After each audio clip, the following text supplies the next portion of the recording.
What's up, guys? The Snowman here. Maybe the best time of the year for hoops fans, specifically college basketball fans. There's nothing like the month of March, and today I want to talk about March Madness, so the annual NCAA basketball tournament. I will go over exactly what it is, how it's structured, which teams participate. That's pretty much the same format for both collegiate men and women, but let's jump into some March Madness. So what is March Madness, or the NCAA Division I men's and women's basketball tournament? It's an annual single elimination tournament featuring 68 college basketball teams from the Division I level of the National Collegiate Athletic Association, or the NCAA, and this tournament determines the national champion. So it happens every year. The best college basketball teams get together, they play a tournament, and we crown a champion on both the men's and the women's side. It's extremely popular in the United States, mostly because of the passionate fan bases and the single elimination nature, which lends itself to mass upsets and unpredictability,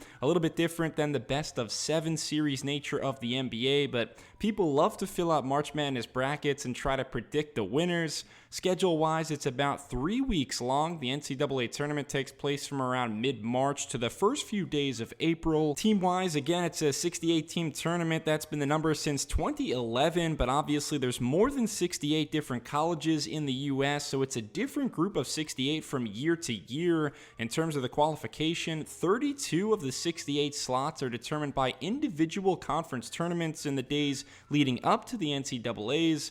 These are the 32 Division I conferences in college basketball. You might recognize the big ones: the Atlantic Coast Conference, or ACC, the Big 10, Big 12, SEC, Pac-12. We also have several mid-major conferences like the A10, Conference USA, Mountain West, etc. And then the rest are smaller conferences: Big Sky, Ivy League, Ohio Valley, Patriot League, and plenty more. So if you win your conference tournament, it doesn't matter how well or poor you perform throughout the regular season. You could have gone 0-29 or 30-0. The 32 conference winners gain automatic bids to March Madness. The other 36 entries are determined by at-large bids. These at-large teams are chosen by an NCAA selection committee. They take into account a multitude of criteria for selecting the best teams in the country. Obviously, win-loss record is super important, but also strength of schedule, margin of victory, how well each team performed against ranked teams compared to unranked teams. Most of the at-large bids will come from the bigger conferences, as they generally have stronger, more talented teams.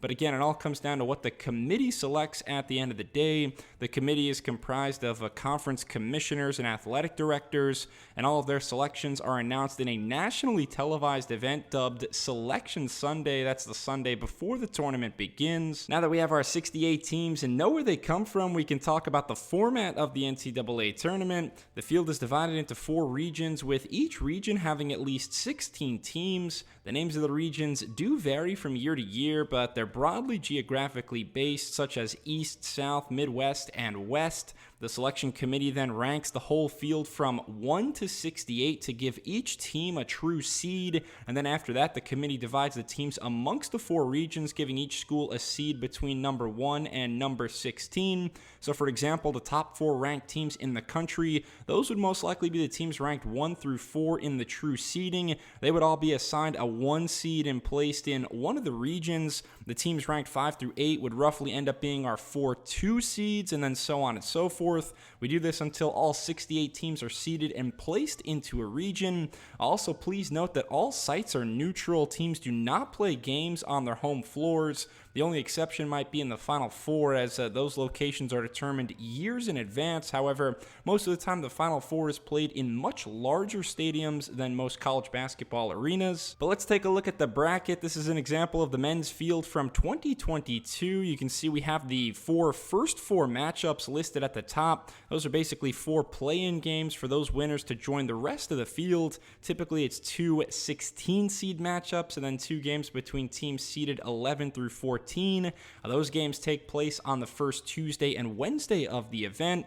After the first 4, the format gets pretty simple and straightforward. We've got the first round, or the round of 64. In that round, all of the 1 seeds will play against a 16 seed. The 2 seeds play the 15 seeds in their region. 3 versus 14, 4 versus 13. We've got 5 against 12, 6 and 11, 7 seed versus 10 seed, and finally 8 against 9. We play all of our first round games throughout the day on the first Thursday and Friday of the competition, with the 32 winners moving on to the next round.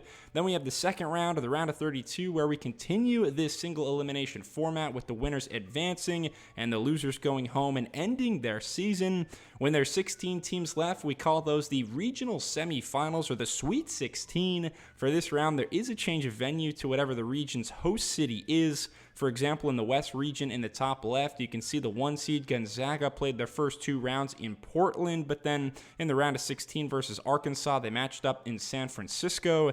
After the Sweet 16 is the regional finals, aka the Elite 8. So now we're down to 8 teams. The winners there are the winners of their region and advance to the national semifinals, or the Final Four. It's a huge accomplishment to make it to the Final Four. That's when the venue will change one more time. In this instance, the Final Four took place in New Orleans.